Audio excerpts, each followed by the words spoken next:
Diyan, sinasabi nila na nagsiselos daw tayo? Ha? Ako? Rakitera, nagsiselos? Bakit ako magsiselos? Diba? Una sa lahat, diba? Kapag walang kayo, wala kang karapatang magselos, diba? At pangalawa sa lahat, hindi ka magsiselos kung wala ka naman talagang gusto. Diba? At kung hindi naman wala naman yung nararamdaman. Tsaka minsan, yung babae, kapag, alam mo yun, kapag may reaction lang na parang, ako, ganyan. Kung nakikita niyo yung reaction ko po ngayon, yung facial expression ko, ayan. Kung hindi mo nakikita, download mo na yung official mobile app namin. Ganun lang talaga ako mag-react kapag sinasabihan ako ng mga pambobola. Kasi basang-basa ko na yung mga lalaking ganyan. Oo, bobula-bulahin ka, bibilugin yung utak mo, yung ulo mo. Pagkatapos bilugin yung ulo mo, best bibilugin yung tiyan mo. Kaya beware. Take note ka sa mga ganyan. Kasi minsan sinasabi ng mga lalaking ganyan, friendly sila. Pero ang totoo nun, best, flirty sila. Diba? Do not justify your actions. Kasi walang yan. Basahin nyo na yun.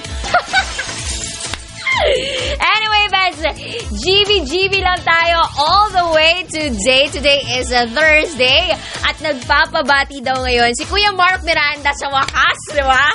Kuya Mark, sa wakas, nabasa ko na rin yung chat mo habang naka-ere ako, di ba? So, eto, pabati daw si Axel na nagpa-plansya ng Axel, no? Parang nakakatawa. Parang pangkanto lang si Axel. Si Axel na nagpa-plansya ng damit.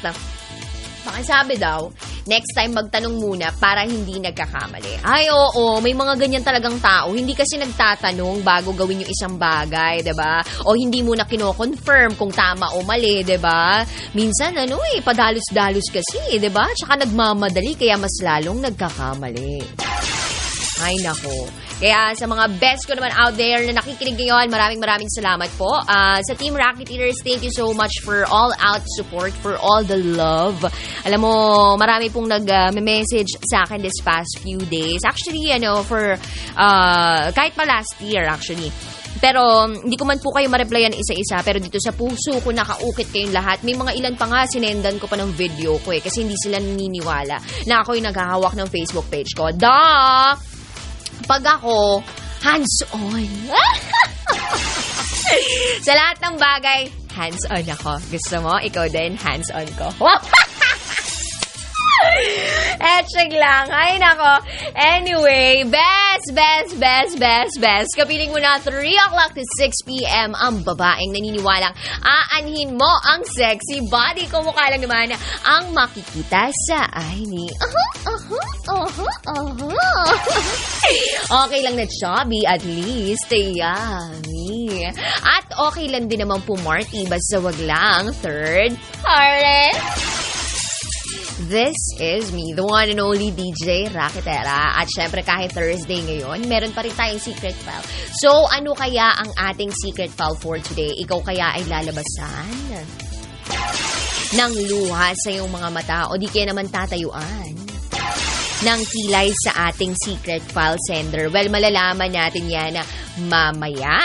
So, live po kami sa Facebook page ng Yes The Best Manila na may over 2.2 million likes na. So, best, let's make it happen before this 2018 ends.